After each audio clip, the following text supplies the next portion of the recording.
The Accolade by Edmund Blair Leighton is one of the most iconic and romanticized depictions of chivalry and knighthood. The painting portrays a young knight kneeling before a noble lady as she bestows the honor of knighthood by lightly touching his shoulder with a sword. Germanic Warrior by Osmar Schindler depicts a striking image of a youthful warrior from ancient Germanic tribes.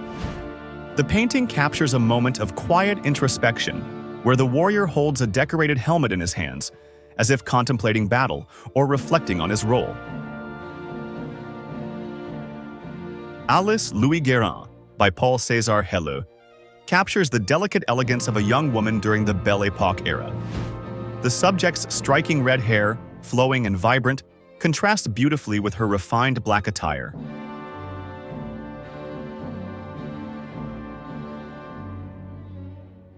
Ivan the Terrible and His Son by Ilya Repin is a powerful and emotionally charged masterpiece.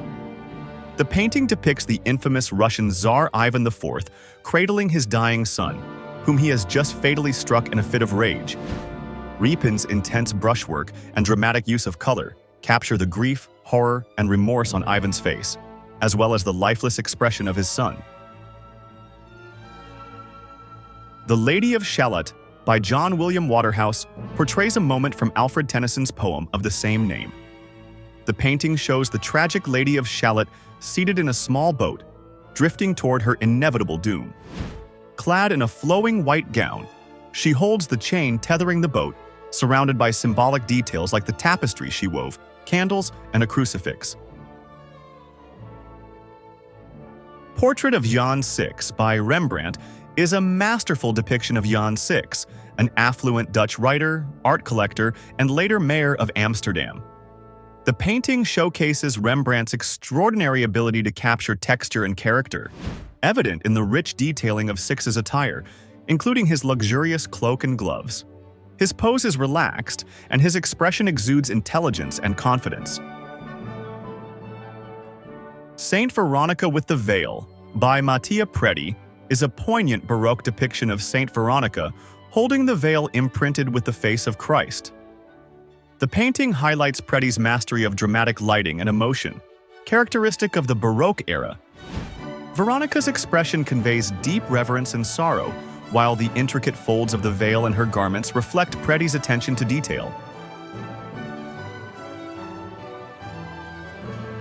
The King of Thula by van der Oudera is a captivating Baroque painting that portrays the legendary King of Thula, a figure from medieval European literature. The painting features the king holding a goblet, a symbol of his wealth and power, with a melancholic yet regal expression.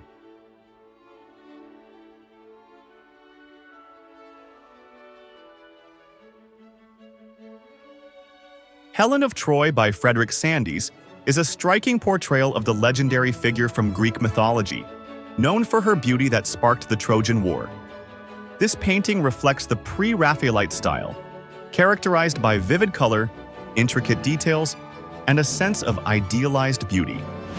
Sandys depicts Helen as an ethereal and almost otherworldly figure, with flowing golden hair and a tranquil yet intense gaze.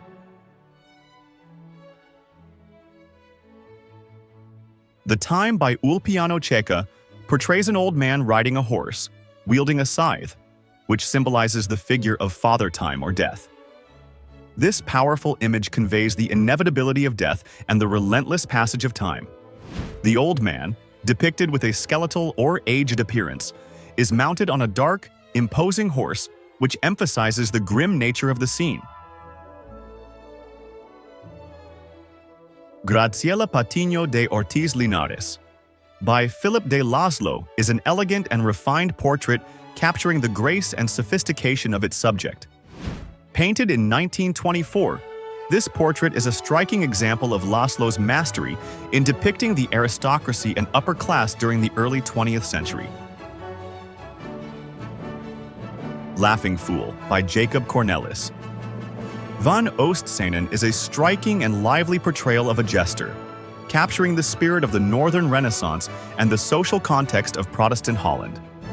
In a time when religious iconography and Catholic vanity were being challenged, Dutch painters like Van Oostzenen turned their focus toward more direct, often secular subjects, including tavern scenes and the everyday people who populated them.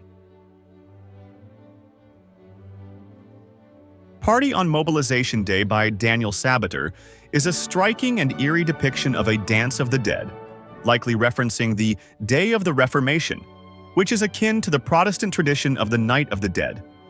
The painting shows skeletons in a macabre dance, draped in sheets that resemble their own burial shrouds.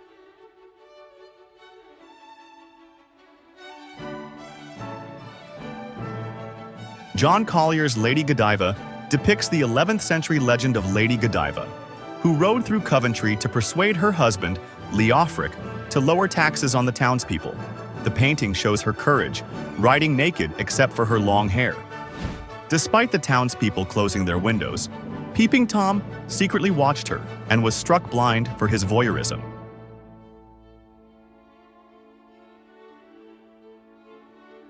Stańczyk by Jan Matejko is a profound and emotionally charged painting that portrays the legendary Jester Stańczyk, a real historical figure who served 3 Polish kings. Known for his sharp wit and courage in speaking out, Stańczyk is depicted in a moment of quiet reflection, seemingly caught between the frivolity of a royal ball and the weight of national tragedy.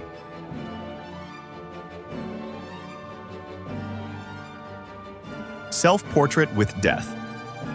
Playing the Fiddle by Arnold Böcklin is a haunting and emotionally charged painting that depicts the artist confronting death with an unexpected sense of calm and acceptance. In this allegorical work, Böcklin, elegantly dressed, faces death, represented as a skeletal figure playing a fiddle behind him, with only one string remaining on the instrument. Self-Portrait by Nicolas de Largillière is a powerful representation of the artist at the height of his career, reflecting both the man and the era in which he lived. Surrounded by plaster casts, which were essential tools in academic training, de Largillière gazes directly at the viewer with a serious and composed expression.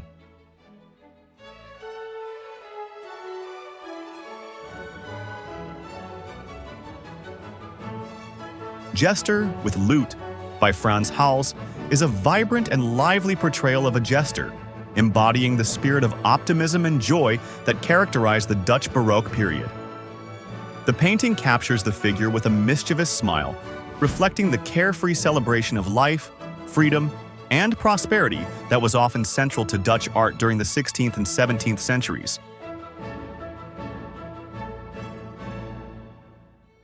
Philip IV in Black by Diego Velázquez is a poignant and introspective portrait of the Spanish monarch later in life.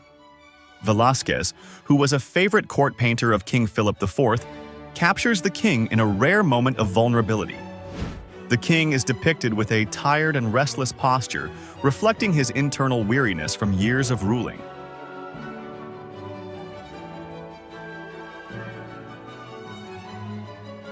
Portrait of a Man in a Turban is a captivating and enigmatic work that many art historians believe to be a self-portrait of Jan van Eyck, though no other confirmed images of the artist exist. The sitter, with an impassive expression and intense gaze, seems to peer slightly forward as if gazing into a mirror, which strengthens the theory of it being a self-portrait.